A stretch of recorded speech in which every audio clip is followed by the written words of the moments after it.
In the next few weeks, we're going to be having a few more guests on the podcast. That's because I'm away and I've had a few conversations with people I know, people I respect, people who have amazing stories and people I've learned so much from. And today is no different. There's something quite powerful about being coached.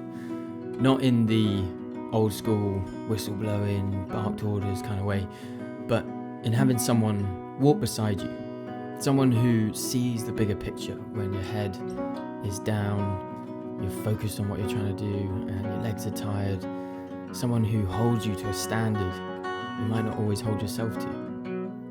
In a sport like running, where motivation swings, races don't always go to plan, and training gets complex fast, it's easy to think more is always better. More miles, more intensity, more work. But working with a coach teaches you how to be smarter, not just tougher. It gives you structure to the chaos. It builds trust, not just in them, but eventually in yourself. And maybe most importantly, it gives you access to an entire ecosystem of wisdom. Because good coaches are also students. They read, they learn, they listen. They're coached themselves.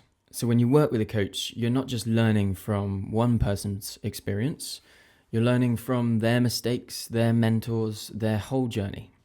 And for someone like me who also coaches others, it's this second layer of learning that's just been so massive. Learning from my coach doesn't just make me a better athlete, it makes me a better coach. Not just by copying what he does, but by understanding the thinking behind it.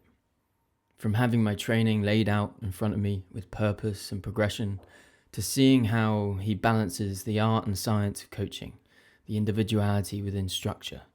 I've gained more clarity, not just in my own performance, but in how I help others find theirs. Which brings me to today's guest. Today, I'd like to introduce you to my coach, Jack Chamberlain. Jack's an incredibly grounded athlete with a big engine and an even bigger brain. In 2023, he came second at the Isle of Wight Challenge. In 2024, he took the win at Mozart, where I was also racing. It was a very wet day. Maybe being a Brit was an advantage for him. He placed 25th overall at UTMB, even on a bad day, battling illness in the lead up. And he came fourth at the Arc of Attrition 50 miler. Again, not feeling his best, but still not far off the course record in a stacked field that year. And his name pops up often at local races near his home in Austria. In this episode, we talk about life as a Brit living and training in Austria, how he balances family life with big goals, and how he thinks about training, coaching, racing, and longevity in the sport. This one's a lot of value for anyone who's trying to train smarter, perform better, or just understand their own running a bit more. So, without further ado, this is my conversation with Jack Chamberlain. Are you going to go scuba diving? Have you been scuba diving? I'm not a scuba diver. I've tried my hand at free diving. Oh, really? Okay, that scares me. It's pretty scary, bro. Yeah, because when I've done scuba diving a few times, and I went to the free diving place, and I was like tempted by the idea just because it scares me a lot. And I got there, and then he was like, "Yeah, like we'll do like some stuff with you in the pool, and on your first dive you'll go to 20 meters." I was like, "What? Like that sounds That's pretty hectic." And he was like, "It sounds crazy, but like we get everyone there, and that's like the standard thing." Fair. But I was too into scuba diving at the time, so I sacked it off. Yeah, I mean, I actually did go 18 meters on my first dive. Did you? Yeah, well, there you I go. never managed to do it again. So I did like 4 dives, and I never got down. I actually had a crazy incident. I had an injury, which is relatively common, and it's a minor injury, but it looks completely, it looks pretty scary. Basically, you go down, you equalize, and you're equalizing like every meter. Mm-hmm. And so you go down, and usually you're sort of going down and pulling yourself on the rope. So you're upside down and you're pulling yourself on the rope. And when I did some, bi-finning, what they call bi-finning, where you're actually free diving and, propelling yourself down. Yeah. I just sort of held my nose the whole time, just to stop, to not like, I didn't think there was any point in letting go. And I was just equalizing. And what I was actually doing was I was making the mask really tight. So the pressure in the mask was like really tight. Oh, so and with freediving, you have to like not think. Basically, if you think, you're screwed. You have to go back up. Like you have to be super relaxed and super calm and use like no energy for anything other than just being there. Yeah, and so I was in a really great state of mind. I went down, I think 15 meters, and I was hanging at the bottom, and I was like, man, my mask feels really tight right now. Yeah. And then I came back up, didn't really think much of it. I just told my instructor, I was like, mask got really tight. And he was like, oh, you got to let go. And then I went in to get changed afterwards. I looked in the mirror and I had like really bloodshot eyes. Not like, it wasn't just like I looked high. I had like bloodshot eyes. So it was pretty scary. And then it sort of leaked into the white of my eyes for the next like week. And then I was like it sort of ruined the rest of my trip. I was out in Egypt, and it sort of ruined the rest of my trip because like every interaction I had, people were like, "Whoa!" Yeah. And and it wasn't painful at all. So I would forget, and then I'd have an interaction with someone. They were like, "Whoa, what's wrong with you?" The thing is, you can fix that immediately if you just breathed out a tiny bit through your nose. Yeah. Because you just push the mask away. But the thing is, when you're holding your breath freediving, the last thing you want to do is start breathing out. Yeah, exactly. So. No, it's crazy. The consequences. I sort of got a bit mentally scarred from it, and then I didn't do another dive on the trip because I was a bit scared. But a good friend of mine, Dean, he's still doing it, and he went down 30 meters the other day. Shit. 30 meters, dude. But did you get past that point where when you're like, I need to breathe now, I need to breathe right now? Did you? Because apparently, you just have to push past it, and then it's all right. I just can't imagine that. No, I was contracting like 15 meters down. So you're like 15 meters down holding the rope going, oh shit. But it's like, if you're contracting, you've actually got loads more time. Your body has enough oxygen in it. And your instructor was just like, calm down, come on, let's go. Because he knows that, I mean, he's been 50 meters down contracting, Yeah. So, it's crazy stuff. It is scary, probably the craziest. It's definitely the craziest extreme sport I've had a go at. Yeah. I guess it is an extreme sport, yeah. Yeah, for sure. Yeah. Cool. Well, thanks for jumping on, man. I thought it'd be cool to just no worries. Thanks for having me. To have a chat. Sure. You'll be certainly at this point the most capable ultra runner by a long shot that we've had on. Okay. Cool. I don't know if I want to like list all of your accomplishments, but they're pretty impressive. First at Mozart, that was when I first messaged you. Yeah. So Mozart 100, very rainy day. We can reflect on that day. Very rainy. Yeah. That was a wet one. Yeah. That's your like local race. It is somehow. Yeah, pretty local. But you've done UTMB. You did a sub 24-hour UTMB, which gave you I think 22nd. 22nd in the men's. Yeah, 25th overall, is that? 25th overall, yeah. That's madness because you're looking at like 1,700 runners and capable runners at that. So that's crazy. And then you did Arc of Attrition, and you were very close to at the time the record, the course record, the 50 miler, right? Yeah. I was just a couple of minutes behind Mark Derbyshire's course record. Amazing. And so you've got, but the course record did get broken, like by Tom Evans. And by Keith and by Hugh on that race. Mad. That was a hard race actually. Yeah, so we can talk about that because I want to talk about like how you deal with like tough times in a race, how you sort of endure through when things aren't necessarily going your way and all that sort of stuff. But I also want to kind of go back a bit and talk about who Jack is, because you, until a few years ago, counted yourself as a seasonal runner. Yeah. What does that mean? That when I say seasonal runner, I mean like I literally just ran in the summer, didn't run at all in the winter, because I live in a ski resort. So Yeah. So at that point, at that point I was running an après ski bar, and before that I was a ski instructor, but I pretty much just didn't really have time to run in the winter. And at that point, when I was running the bar, I didn't really have time to ski either.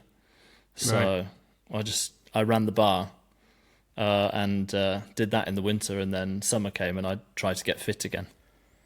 So, but you were like an avid skier and a serious ski instructor. Was that why you went out to Austria? Yeah, exactly. Yeah. So I got really into skiing. I mean, I went out to Austria just because didn't really have much to do in England.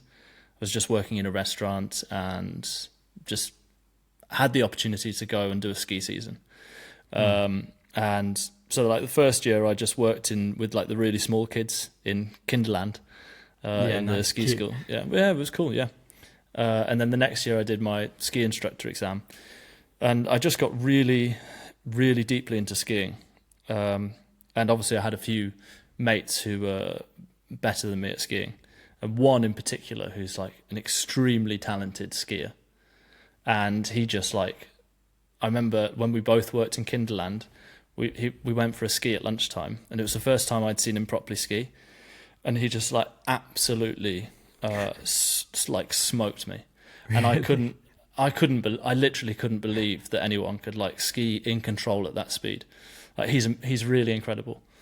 And so like that was like challenge accepted.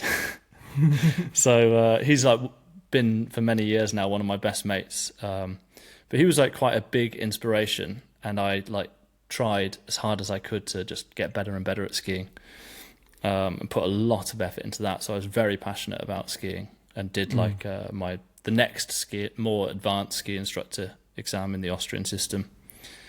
So skiing was like a massive part of my life for a long time. So skiing was a big thing, and you're a musician as well. Yeah. And so you were. Was this bar? Did it have any music related to it as well? Were you trying to put it all together? Yeah. It was a live music bar. We had live music 7 days a week. Sick. It was cool. It was called the Jam Jar, and so the village where I'm based has been known for having like a good amount of bands doing the rounds in the winter, and like I was part of one of those bands at some point, and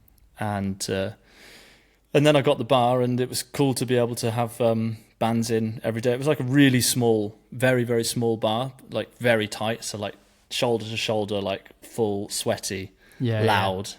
But it was really a cool time, yeah. They're the best vibes, I find. I remember there's a bar in... Do you know what? Funnily enough, actually, there's a bar in Nottingham where I went to uni, and it's called Jam Cafe. Oh, yeah? Similar name. And Similar it's like name, it's a really small, like tight-knit... Yeah. They do sort of live events. They do all sorts of stuff, like spoken word or like poetry nights or all that sort of stuff. But they also just had gigs on, and you'd always go there, and the owner of the bar was always in the crowd rather than behind the bar. So you'd have to tap him on the shoulder and be like, "Can I get a beer?" Yeah. Well, but it was a really like friendly local vibe. Yeah, exactly. Was it that sort of? I used to prefer to be the glass collector in the bar, because then I can like just sort of be a bit flexible, just help where is needed rather than like be stuck behind the bar. Yeah, for sure. Yeah. Get in and amongst it. Yeah. Nice. Sorry to interrupt. We'll get on to the meaty stuff with Jack in a second, but I wanted to just take a moment to mention the sponsor of this episode, Innovate. Now, I wanted to quickly mention their gym apparel and gym gear. So they're obviously very well known for their fell running and trail running and running stuff in general and outdoors gear. But as someone who coaches runners to be stronger in the gym, and as someone who is a big strength training advocate, I want to encourage you to get to the gym. But I see a lot of runners wearing big foamy running shoes in the gym, and I wouldn't say it annoys me, you can wear what you want, but I've always found that having some gym gear is always really helpful. And one pair of shoes, for example, that I've had are the Bare XF barefoot gym shoes from Innovate. They have just become my staple barefoot shoes. They're really super comfortable. And I really find that having gym specific shoes for my big lifts just gives me the stability and comfort that I need in the gym. And also, I for a long time wore like running kit to the gym, which is fine, but it's also helpful to have like gym specific kit for those sessions, maybe 2 sessions a week where you're going to the gym and you want to make sure that you've not got all this dirty trail running gear that you're taking into the gym. So I want to sort of advocate for you to go over to the Innovate website, inov8.com. Check out their gym gear, especially the shoes they have, the barefoot shoes they have. They have a load of new stuff coming out, and it's really properly good gear. I don't think they're really well known enough for their gym kit, but it's really solid stuff, and I want you to go check it out. So go to inov8.com, use the code runnable at checkout for 15% off. Check out their gym stuff. I'm a big fan of the Bare XF shoes that they have. I wear them. They're my favorite barefoot shoes I've ever had, and I've had a few. So go check them out. Big fan, as you know. Couldn't recommend it enough. All right, back to the show. So you're obviously my coach, but do you coach full time? Is that your main source of income, or? No, my income's a bit weird at the moment. It's a bit like I've got a few things going on. Because for many years I was a professional musician, so I was doing I was a musician, of course, during the bar time, during the skiing time, and then there was a time where, then when we closed the bar, there was a good few years where music was my only income. So literally just that was my job. So I played like 220 gigs in a year. So wow. like a lot of playing a lot. And now things have changed a little bit. I'm playing with not with the musician that I was playing with before, and I've got a lot less gigs. But I wanted it that way to an extent, and I get paid a little bit for running, but like nothing that's significant enough to allow me to be a professional runner. Yeah. So I've got a bit of coaching as well, and I'm also doing translations for the tourism board here, which is pretty cool. So that gives me like some little bits of sporadic work as well. I also did the marking for one of the local races here, which I got paid for. So like at the moment, like my income is a bit all over the place, but I'm just about, I can just about stay afloat with what I've got for now. But you don't have a boss. I don't have a boss. I haven't had a boss in ages, years and years and years. Nice. Got a bit of a portfolio career going on. Yeah, it's a weird one. What they call it? Definitely a jack of all trades, like. Nice. For sure. Yeah. Cool, man. Well, I want to dive in a little bit towards like, because you've really helped me get through Devil's Gulch, and I had a success in that I finished, but the race was tough and lasted much longer than I expected, and yeah, I guess I learned a lot through it. But I wanted to kind of talk about the sort of really longer distances. I don't know, have you actually done a race where it's gone on for longer than 24 hours? I think you've always done a sub 24. No, I haven't been above 24 hours yet. How is it? I beat you on that. What's it like? It sucks. Yeah, I can imagine. Jesus. Actually, I often think about that. Like I have so much respect for the people that are like the last finishers of UTMB or some long race. Yeah. Because how hard must that be? As you said, I've only done like under 24 hours. I can't imagine what it's like to do it in 40 hours. And if you're doing it in 40 hours or something, it's because you're not as fit. So it's like, it's just harder in every way. Yeah. It's amazing. I respect every single person who enters an ultra, and almost the slower people more. That's the beautiful thing about ultra marathons is like the sort of the barrier to entry, or the bar to actually just get in is just, whatever happens when you finish that race, that is an incredible feat of endurance. 100%. Even if you're walking the last quarter, yeah, you know, you're absolutely, enduring for hours and hours. Yeah. The home straight is 6 hours long. Yeah. Ugh. So you had an amazing race, really, in my eyes, at Arc of Attrition. But I heard you talk about Arc of Attrition and talk about it as a sort of race that didn't necessarily feel like it went completely your way. Like it's a really tough one. For those listening, if you don't know Arc of Attrition, it's down in Cornwall. It's a coastal race. It's very up and down. If you go on the UTMB website for Arc of Attrition, it's almost laughable, the profile. So it's up, down, up, down, up, down. So it's not a mountain race, which is really your speciality. But I want to talk about kind of how you dealt with the fact that you didn't necessarily feel like you were on your game. And correct me if I'm wrong there, but you didn't really necessarily feel like you were on your game for almost the entire race. Not fully in a complete low, but you just kind of dancing. Yeah, exactly. It was not like a low. It was almost worse, because like if you go into a low, like normally when I go into a low, I'm like, it's fine because I'm just going to eat and drink, and soon it's going to be better. And this time I just went into a low after like 20k, and then it just sort of stayed there the whole time. And it wasn't like a deep low, it was just, I was just constantly not feeling great. But I think it mainly came down to fueling. Yeah. Fueling is such a massive thing in ultra running, obviously. And that was probably the only race where I haven't put a big focus on making a proper fueling plan beforehand. So I kind of was like, I'd had a really stressful time leading up to that race, right. With like other things, because as I mentioned before, I was playing with one person, playing music, and then we stopped. So that whole period was a bit like a divorce. So like I'd basically gone through a divorce, like leading up to the race. So I just didn't have time really to like give my mental focus to the race. And like normally leading up to a race, like I'll just think about it a lot. I'll do a lot of visualization, not actively thinking, okay, now I'm going to visualize it, but just while I'm out running, just, thinking about it naturally. But in my head, because my head was somewhere else, I wasn't giving all that mental effort to the race.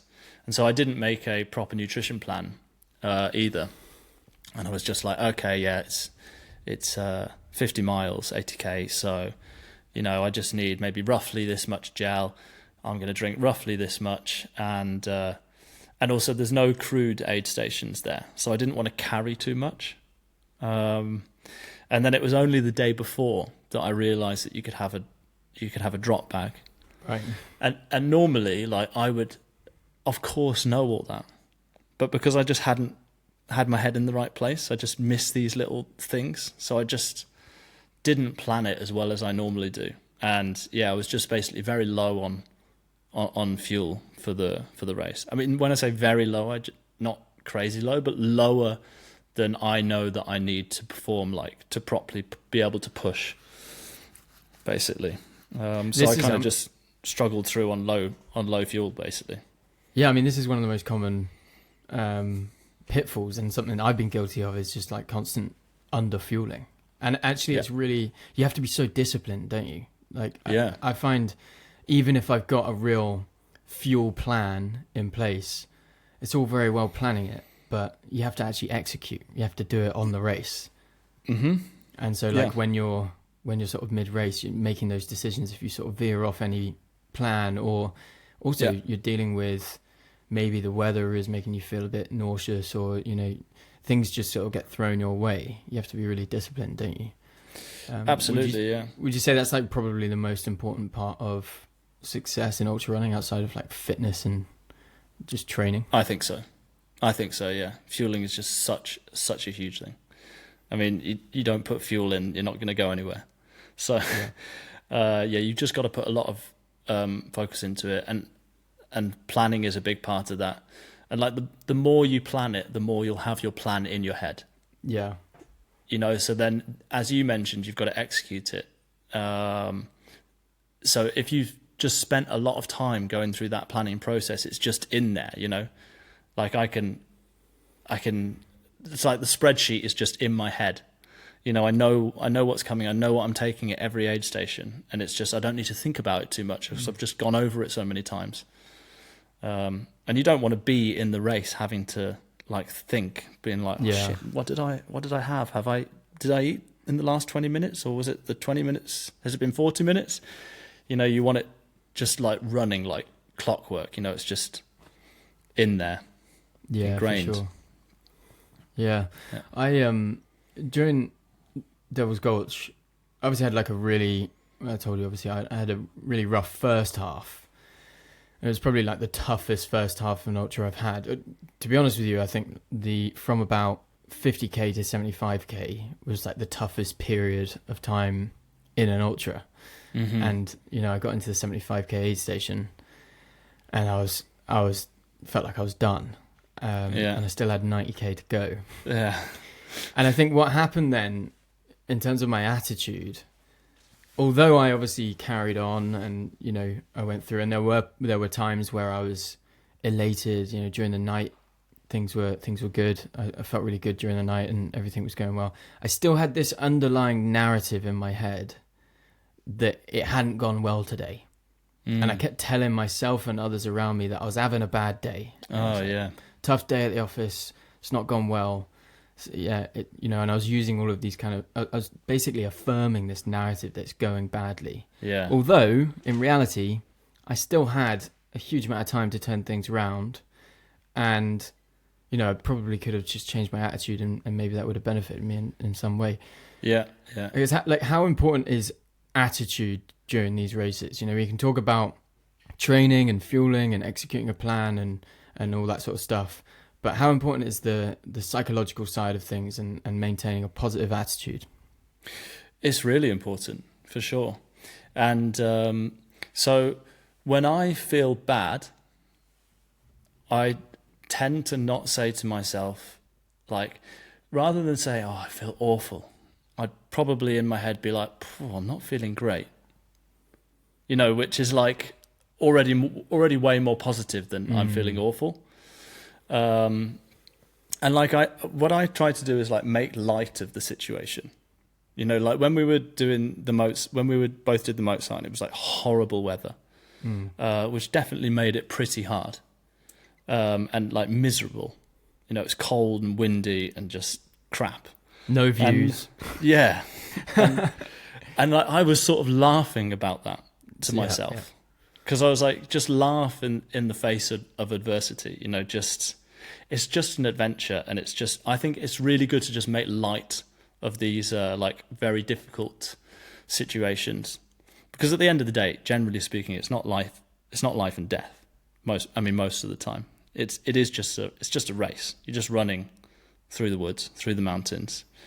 So if you can just keep it light and, I don't know, almost laugh at yourself. Like I remember when it was really slippery and like almost falling over, and then just sort of laughing about it to myself. And I think just keeping that positive thing going is definitely very helpful. And the other thing is, like, ultra running is, I wouldn't generally describe it as painful. I think it's mostly discomfort. And I think there's quite a big difference between discomfort and pain. Like discomfort is like if you're itchy or something, but like I could, and that's really annoying, being itchy, or just using that as an example. But it's not pain. It's like you could endure it. And running's like a little bit the same. Like when it gets really hard and your legs ache, okay, that your legs are aching, but like you can just endure that for another minute and another minute and another minute and an hour and another hour and another hour. Whereas like severe pain, like proper, if you can think of like It sounds really dark, but if you can think of just being like tortured or something, just the worst pain you can imagine, like that's intolerable. It's not pain, it's discomfort. Yeah, I like that. I've spoken in the past about like the difference between pain and suffering, and maybe it's sort of a similar thing. Maybe I'm calling it pain, but you know, really when you think about that pain, I actually was on like a 24-hour race looped course, and I was saying to someone, I was next to a guy called James, and it was his first like proper ultra longer than 50k. And I was like, and we were a long way into it, and it was the night time. And I said to him, like, how much pain are you really in though? Like, grade it out of 10. Yeah. And he was like, well, probably like a 2 or a 3. I was like, exactly. That's fine. You can deal with a 2 or a 3 out of 10. Yeah, exactly. So, you know, it's funny you mentioned actually that you were, during Mozart, let's talk about Mozart for a second. All right, we were both there. Yeah. It literally rained, not exaggerating, the whole time. And the whole time I was out as well. So it took me like 15 hours. I was out there in the rain, sodden the whole time. And it's funny because, you know, a couple of hours after you'd gone past the course, I was going past the course, also laughing at the situation. And I had the same attitude. And the one thing actually I was really proud of myself is that I had a really positive attitude that race. And I've had races in the past where I was quite immature about it and was cursing the course, and I was like, why do I even do this? You know, this sucks. And I wasn't controlling my mental. That race, I was quite good at that, ironically, in a situation where it was, you know, really horrible weather and all that sort of thing. Yeah. But I'm like middle of the pack, you know. I'm not competing. I'm competing with myself. It's easy for me to just be like, what are we doing here? It's just a bit of fun. Look at us. This is stupid. You're right at the front. You're competing. You're you know, checking over your shoulder. You're asking for intel on where other people are at. You're taking it seriously, in inverted commas. How do you, as someone who is at the top of the game, how are you taking it less seriously? Like, that seems like far more of a challenge. How am I doing that? Don't really know how I'm doing that. I mean, it's just whether I win a race or don't win a race. It's not such a big deal, is it? So, you know, I don't really know how to answer your question there. But also, you know, you've got good examples of elite athletes. For example, like Courtney Dauwalter. It came to my mind too. Yeah, she's the perfect example of that. Like she knows how to keep it light. And I think there is some scientific backing behind smiling during a race. Yeah, I've heard this. If you smile, you actually do run faster. Yeah, apparently. And I remember that. Like I do think about that sometimes. And I'll tell you, I've got this is how, because you've got spectators, haven't you? And so every time I see a spectator, I don't want to be too serious when I go past them. They're enjoying themselves as well. So I always make sure that, like, I wave, I smile, and I get their energy if I can. And I remember at one point during the Mozart, I wonder if they were there for you as well, there was like, someone had like a cardboard sign which they'd painted as like a Mario power-up, like the mushroom. Oh, I don't know if I remember that, but... Okay. Yeah. And like they stuck that out. And obviously like I slapped it and was like, boop. And, you know, so like I think it's wise to take energy from the spectators around you. You don't want to be that guy that's like, when loads of people are cheering and they're having a good time, having a party, and you're just like too focused and you just don't even smile and just keep running. Better to just have fun. Yeah, for sure. You don't get the sponsorship deals if you're always serious. Probably not, no. Yeah. Yeah, I think you're right, man. I think every time I've high-fived someone on a race, it almost feels like their energy is just passed on, you know, kinetically to you. Definitely.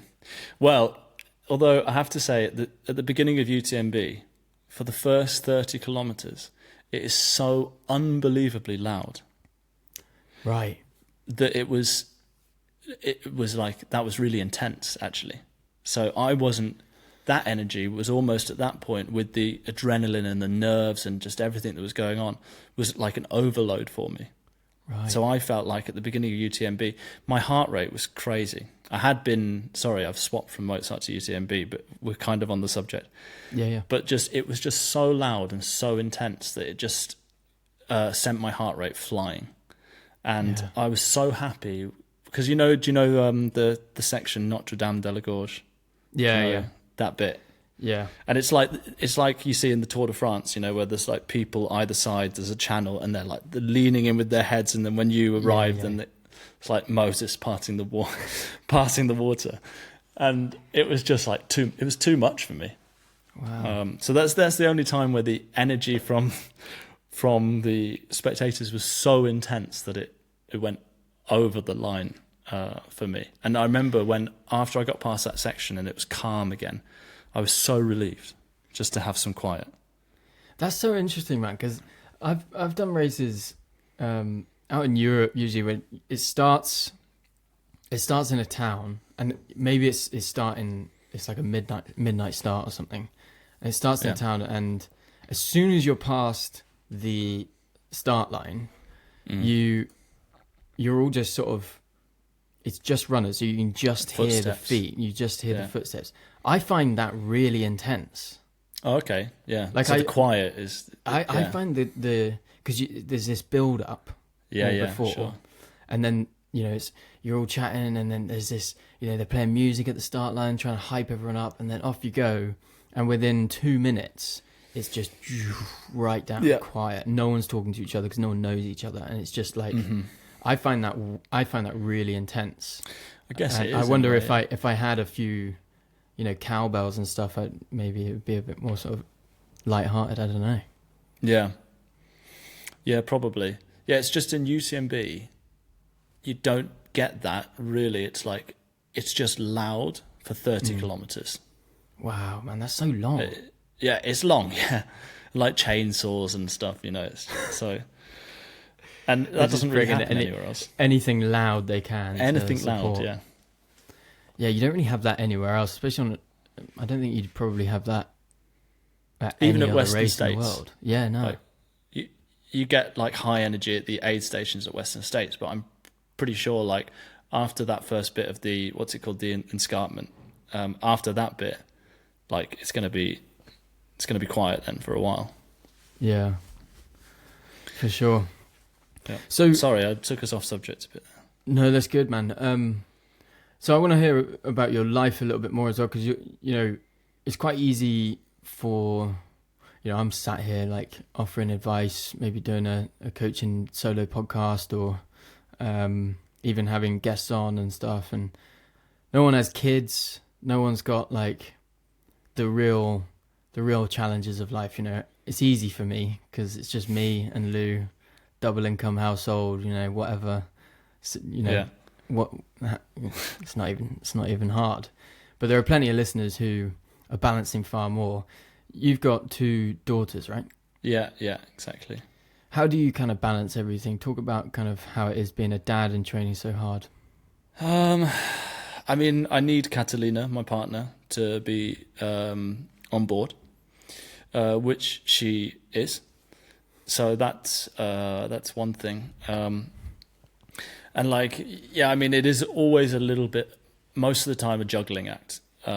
So I've got to get the kids to either I'll get the kids or Catalina at the moment actually gets the kids to kindergarten and school in the morning, and then pretty much I've got to get my training done before they get back. There are some possibilities that I could go running when Catalina finishes work.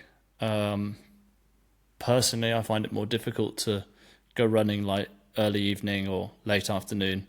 I prefer to get it out of the way.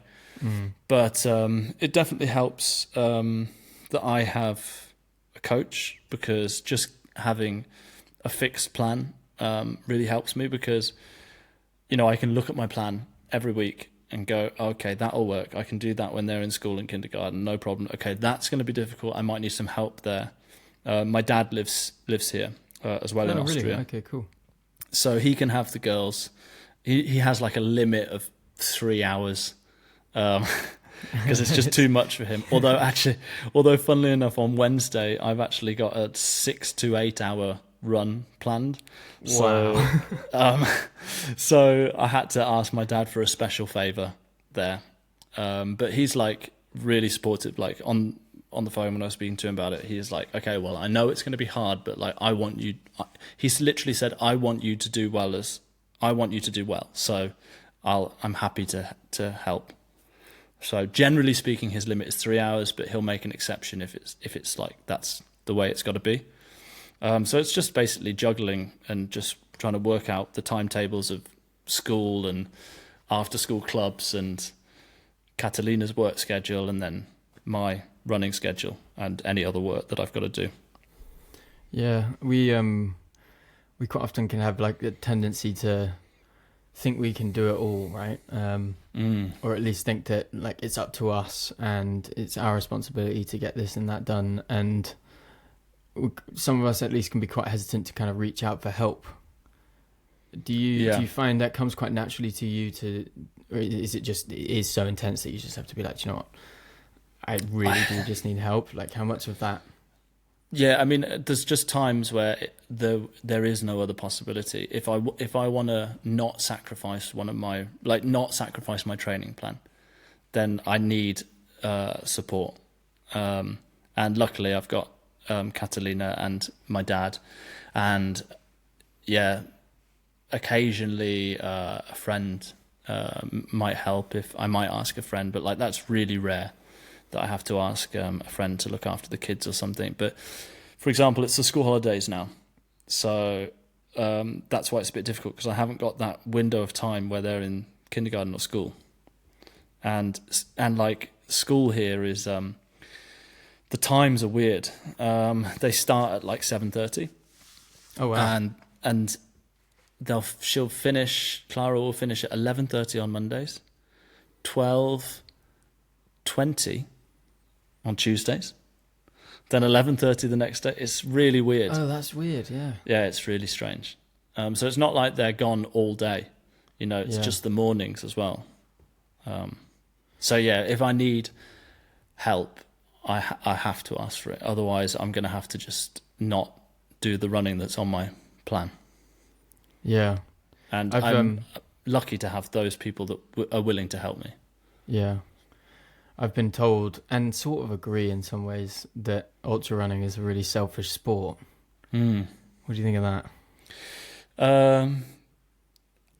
I was thinking about this the other day, and yes, it is, until it becomes, until you get your team together. So, with crewing and everything, because now Catalina loves crewing, and she's amazing at it. And when we went to Chamonix last year for UTMB, my parents were there, Catalina's parents, and then one of Catalina's friends, also my friend as well, and then one of my old friends as well. We were all on this campsite, and so also Catalina's stepsisters were both there too, stepsisters. So I had like a crew of people, a whole group of people that were all involved. And you can say, oh, okay, that's very selfish. You've got all these people working around you, but actually they're having a great time. They were really enjoying it as well. And after UTMB, they all said how much they enjoyed the whole situation and having that focus. And okay, yeah, I'm the one running the thing, but they were grateful that I was running that thing, because it just gave this whole this activity for everyone to get involved in together. And so, when Catalina was crewing me, she had one person was driving, Catalina was the main crew person, then one person was navigating, and one person was panicking, and she has her own stories of everything that happened around, her girls that were helping her crewing. So it becomes a team thing somehow. Do your daughters know how impressive Daddy is? Or do they just think you're a normal runner? I don't think they really get it. Yeah. I mean, like, I'll talk to them about winning a race, and I mean, Clara's really into running as well, and also ski racing, and so cool. she's won a few things herself. Oh, no way. So she's getting used to that feeling. She's got more trophies than I have, which she's constantly reminding me of. It's like this competition which she's leading massively. But I don't think they really get the full extent of it. But they like the events and the finish line vibes, and just like the last local event. I wasn't racing. It was the race called the Kaiserkrone, which I actually did the marking for, and it's organised by the tourism board here. And my partner Catalina is working for the tourism board, and so we were more part of the organisation team.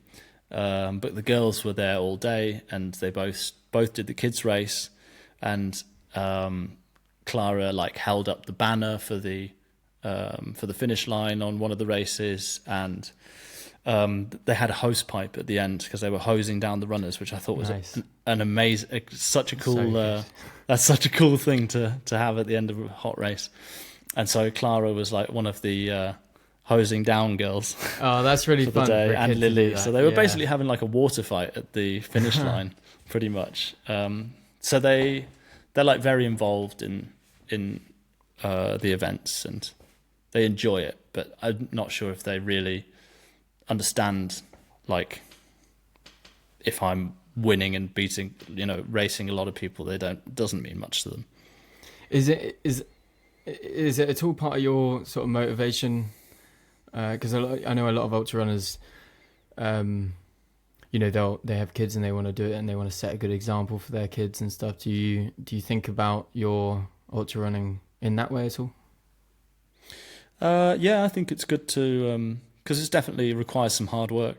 And like with ultra running, you get out of it what you put into it, and it's not really like it's not so much of a skill-based activity, although obviously I'm not saying there's no skill in it, but just compared with golf, with a skill-based activity, basically, you can put in the hard work and you'll get results.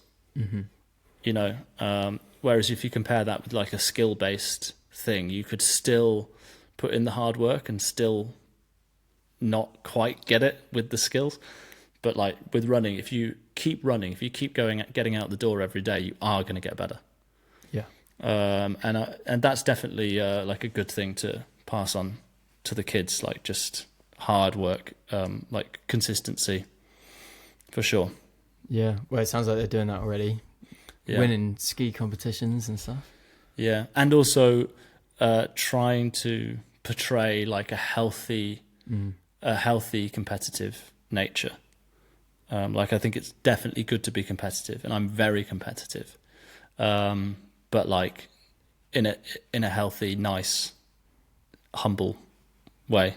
Yeah. And Clara is already portraying that, because she loves to win a ski race or a running race, but when she doesn't win, she's like, nah, and it's no big deal, and she's really nice about it, and she had like. She's got a rival who's one of her best mates in skiing. So these Clara and Teresa are like the best skiers in the ski club for their age group at the moment. And Teresa will win one race, Clara will win the next one. And when Teresa wins, Clara's really happy for Teresa, which is so amazing. Nice. It's amazing to watch. Yeah, it's really cool. But at the same time, she really wants to win. And on the last ski race of the season, we were sat on the chairlift on the way up, and she just turned to me and went, "Dad, I am going to win today." I love that. I was just like, "Good, do it." I love that so much. Yeah, these are my mountains, she said. Yeah, she was like, "I am going to win today." That's awesome. I thought that was so cool. Yeah, she is awesome. That's cool. I love that she's balancing like the two things there, like both being really competitive, but also being kind as she does so, and being humble. I mean, she's already got it. I know a lot of adults who can't quite get that. Yeah. Awesome. Well, I have one final question for you, man, and it's a bit of a deep one, and it relates to you being a kid. Okay. I still am, so yeah, should be easy. Well, I like to think of when I think about like whether I'm proud of myself, I think about my 7-year-old self, or at least my younger self. Mm-hmm. So would 7-year-old Jack be proud of you? Yeah, I think so. I don't think 7-year-old Jack is much different to Jack now, to be honest. And yeah, I think 7-year-old Jack would be proud of me, because at that age I was competitive, but also trying to be nice. And I think I'd be impressed. I would be impressed with what I've done, for sure. Nice. Yeah.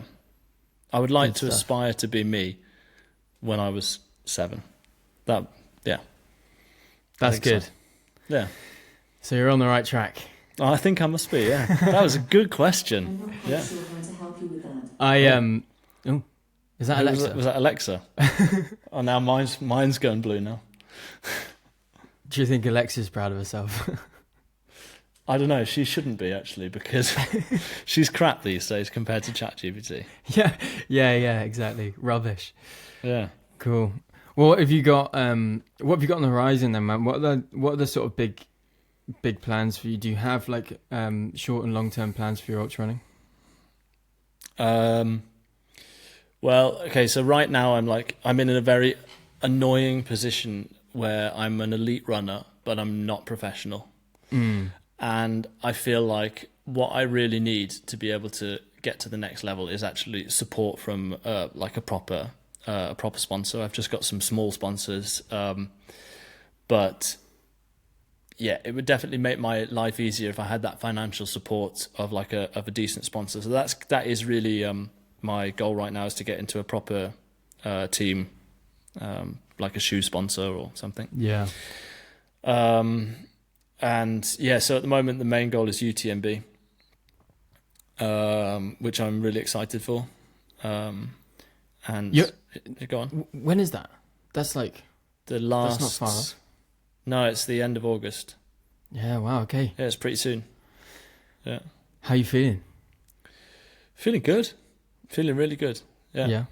Yeah. I think training's been like